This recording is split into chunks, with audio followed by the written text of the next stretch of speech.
Hello everyone, welcome to course study on solid mechanics. In today's lecture, we are going to discuss the numerical based on simply supported beam subjected to UDL and a moment. Now, the problem statement is as follows.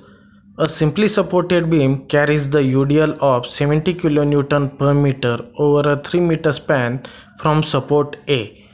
Draw shear force diagram and bending moment diagram. Now, as per the statement, we have a simply supported beam which is supported at point A and at point B, and it is subjected to a UDL of 70 kN per meter over the span of 3 meter only.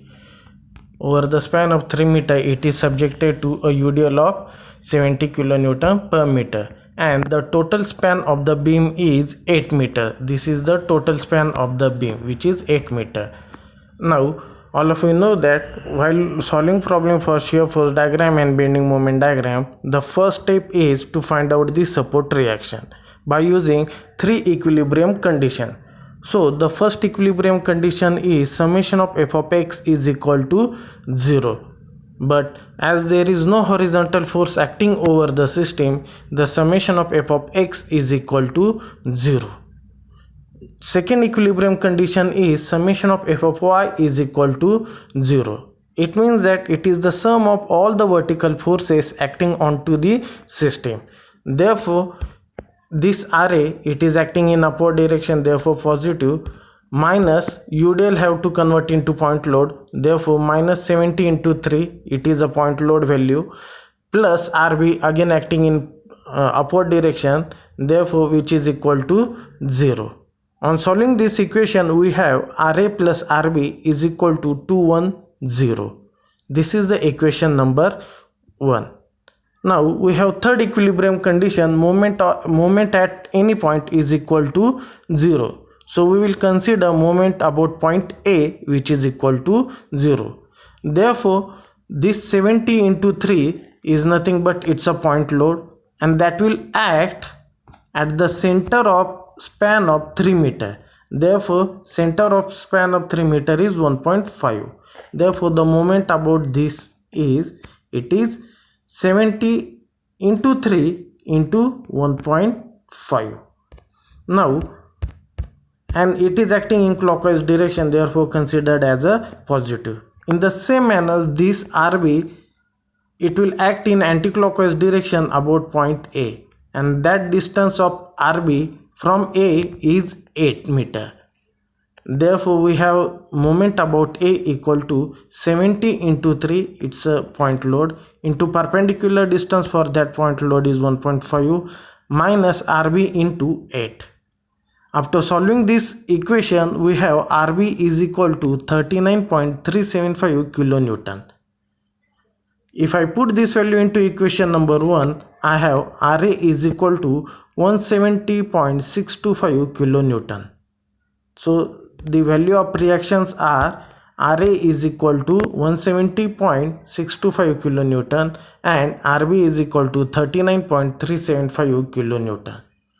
After calculating all the values of reaction, we have second step, shear force calculation.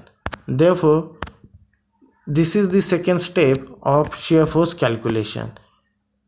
We have shear force at A, left of A equal to 0. That is, shear force at end is equal to 0. Shear force at right of A is equal to 170.625 kilonewton, because it's a reaction which has positive value, therefore it is acting in upward direction.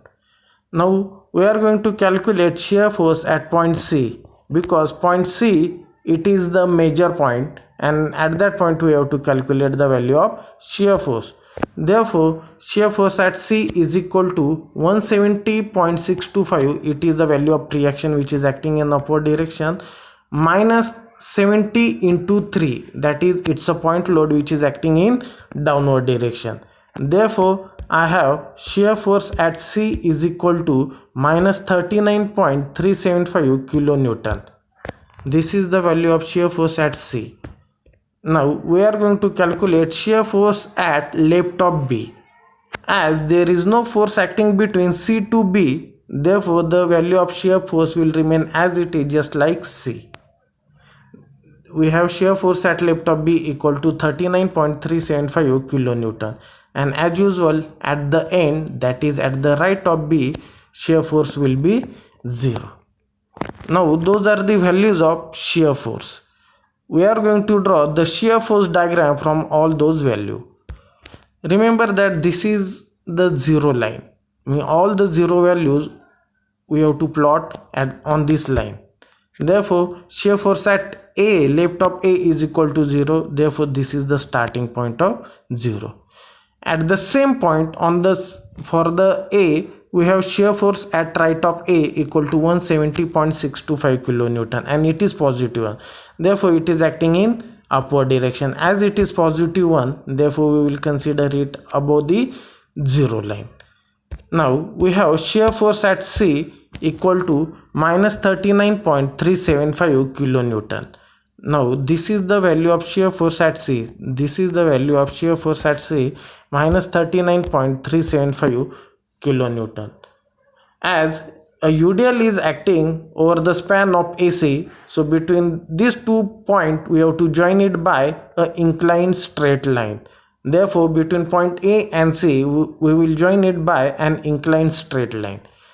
So in that case, the shear force will crosses from positive to negative, and we will get the shear force value which is equal to 0 at some point, and that point is P. So at point P, we have shear force equal to 0. Remember that shear force at left of B is equal to minus 39.375 kilonewton, because in between C to B no force is acting over there. Therefore, it will remain horizontal line, and at right of B it is again 0.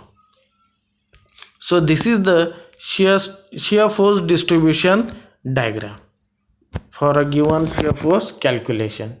Now, if you observe the diagram carefully, we have this triangular portion.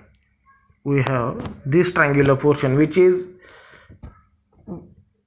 we have isolated from the shear force diagram. Now we will concentrate on this particular triangular portion. This portion we have isolated from the entire diagram. So on observing the diagram, we have shear force equal to 0 at point P. So this is the point P where shear force is 0. We have to calculate that distance where shear force is 0. Suppose that distance is x from support A. This is A and this is C. Therefore, from A, the shear force is 0 at a distance of x. And therefore, the remaining distance, this distance will be 3 minus x, because the span of AC is 3 meter. So 3 minus x will be this distance. Now, by using concept of similarity of triangle, we have x upon 170.625. X upon 170.625. Therefore, this distance x upon this value is this one, which is equal to 3 minus x. So the remaining distance is 3 minus x. 3 minus x upon 39.375. On solving this equation, we have x is equal to 2.4 meter. So it means that at a distance of x equal to 2.4 meter, we have shear force equal to 0. We have shear force equal to 0. It means that at that point where shear force is 0, we will get the maximum value of bending moment. So at point P, we will get the maximum value of bending moment. Now our next step is bending moment calculation. All of you know that bending moment at the end, it is always 0. Therefore, bending moment at A and B is equal to 0. Again, this is the 0 line. So at A and at B, we have bending moment is equal to 0. Now we are going to calculate bending moment at point C, at point P where shear force is 0, and at some distance which is equal to 1.5 meter. Therefore, first of all, we will calculate bending moment at point C, at this point. So bending moment at point C, it is the sum of all the moment on any one side of that particular section. So we will consider the left hand side. Therefore this 170.625 into 3 means this RA into perpendicular distance up to point C is 3 meter. It's a turning effect and it will produce the sagging bending moment, therefore it will be positive one. Next one, minus 70 into 3 into 1.5. So minus 70 into 3 is nothing but it's a point load. UDL have to convert into point load. Into 1.5 is nothing but it's a half of span of UDL. So point load will act at a half of span of UDL. Therefore we have minus 70 into 3 into 1.5. After solving this equation, we have moment at C equal to 196.875 kilonewton meter. Because moment, it is a force into perpendicular distance, so force it is in kilonewton and perpendicular distance is in meter. In the same way, we are going to calculate moment at a point P. Remember that point P is located at a distance of 2.4 from support A. So up to 2.4 distance only we are going to calculate the value of bending moment. Therefore this RA will act at a distance of 2.4 at point P. Therefore it will produce a sagging bending moment. Therefore positive 170.625 into 2.4 minus this UDL will act onto the span of 2.4 only, because at point P we have to find out the value of bending moment. Therefore this intensity of UDL, it is up to 2.4 only. So we have minus 70 into 2.4 into half of the span will be 1.2. So our span is 2.4 and half of it is 1.2.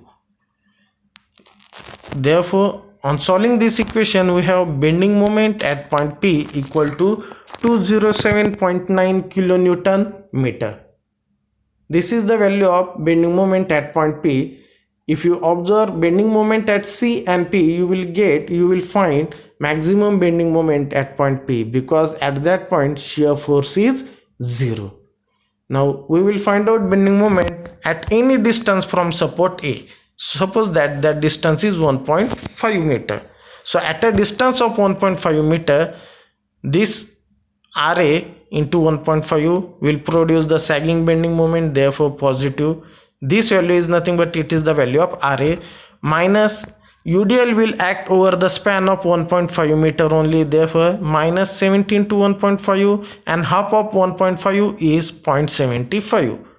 Therefore we have moment at a distance of 1.5 meter from support A equal to 177.14 kilonewton meter. So in this manner we have determined the value of bending moment at point C, at point P, and at some distance, that is 1.5 meter from support A. Now from the bending moment value we are going to draw the bending moment diagram. At support A we have 0 bending moment, at support B we have 0 bending moment, so it will meet to the 0 line. Now at point C we have the bending moment which is equal to 196.875 kilonewton meter. Therefore at point C we have the bending moment equal to 196.875 kilonewton meter. But remember that for the span of AC a UDL is acting, and for UDL, for the case of bending moment diagram, we have to join it by a parabolic curve, and that parabolic curve should be a second degree curve. Therefore this is a parabolic curve up to point C only, and for that particular parabola we will have a maximum value at point P, that is 207.9 kilonewton meter. So this is the value of, this is the bending moment diagram for the UDL for the span of A to C, that is it is parabolic in nature. Now if you observe point C to B, no load is acting over there, Therefore we will join it by a straight line only. Therefore from C to B we will join it by a straight line only, because at B again we have zero bending moment. So from point C to B we will join it by a straight line. So in this manner we have drawn shear force diagram and bending moment diagram for a given numerical. Again in the next lecture we will discuss numerical based on the moment and UDL. So we will stop here. Thank you.